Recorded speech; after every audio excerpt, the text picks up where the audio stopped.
gents. In today's tutorial, we're going to focus on how to write topic sentences.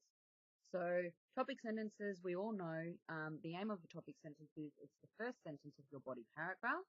And the reason we have them is so the assessor or whoever's reading it can logically follow your argument. So with your argument, that's the first thing that we need to be presented with. So I've got a few key rules that we need to follow when we're writing topic sentences. Number one, that you're presenting an argument which will be discussed in the paragraph, and that we want to present this argument in the form of the author's intention. Now that we're in year 11, we're going to move away from that character theme analysis, and we want to start this analysis from the point of view of what the author is trying to do here. Okay, so what is the author trying to present to the reader to let them know about some bigger messages that happen that are around in this text? And in our case, that's 12 Angry Men, so the play. You also need to ensure that the argument you are presenting is actually responding to the prompt. And that is the number one issue that we tend to have. Okay, a lot of you seem very familiar with certain topics or other prompts that you've looked at. And what you tend to do is you go back and you just rely on those arguments that you've written previously. However, those arguments may be minutely relevant. However, they're not actually relevant to the prompt that you're addressing.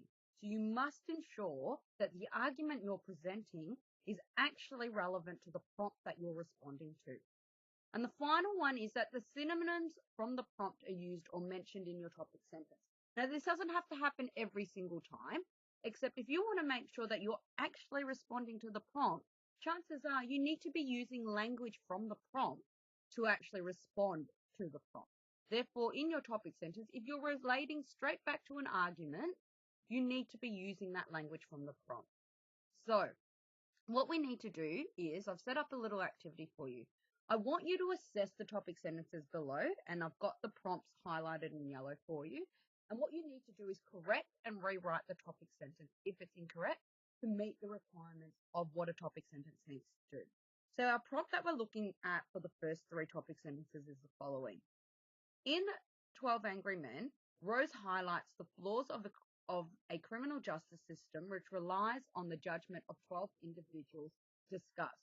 So we know with this prompt, it's talking about we need to discuss what the flaws of the criminal justice system are and how Rose uses certain characters or certain key ideas to highlight that for us.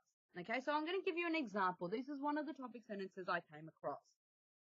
And here it says, from this part of the play, the jury are questioning the old man because how could he get to the hallway door in 15 seconds and with his bad leg and bad hearing. Now, when I read that as an assessor, I go, whoa, whoa, whoa. What is your argument here? So if you look at my little comment here, it says this topic sentence is actually a form of evidence. It doesn't present an argument. And the word questioning somewhat alludes to a flaw, but there are no elements of the topic sentence here. Okay? That is launching straight into an argument. I don't know what you're trying to argue. All I know is that you're presenting me with a piece of evidence. So I've had to go at rewriting this topic sentence for what I presume this individual is trying to argue to me.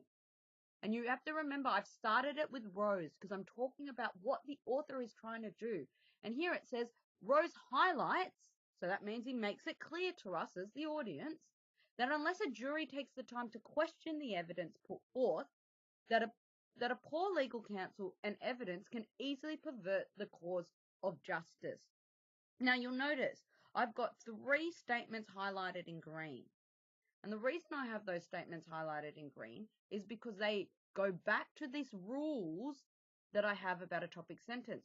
So Rose highlights that unless the jury takes the time to question the evidence, is that one of the flaws of the criminal justice system, that people aren't questioning the evidence, and that evidence can come from a poor legal counsel or just really poor forms of evidence, which is what we see through 12 Angry Men, that it can easily pervert the cause of justice. Remember, pervert the cause of justice. We're looking at the flaws in the criminal justice system. So if there is a flaw in the criminal justice system, that means justice is not prevailing. So I've got three really key things here that are well and truly relating back to the prompt, which then means that later on in this body paragraph, you can use this piece of evidence to answer that.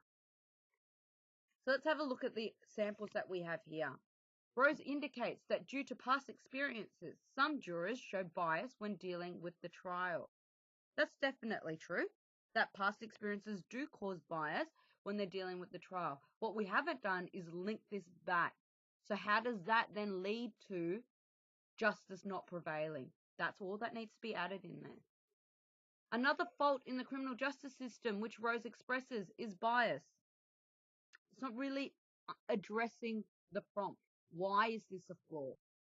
What does it lead to? That all needs to be answered. Rose evaluates the effect of bias doubts as if it gives the characters a certain kind of personality. I'm not 100% sure what this topic sentence is trying to argue here. So we can presume that they want to discuss bias and what the effects of that have.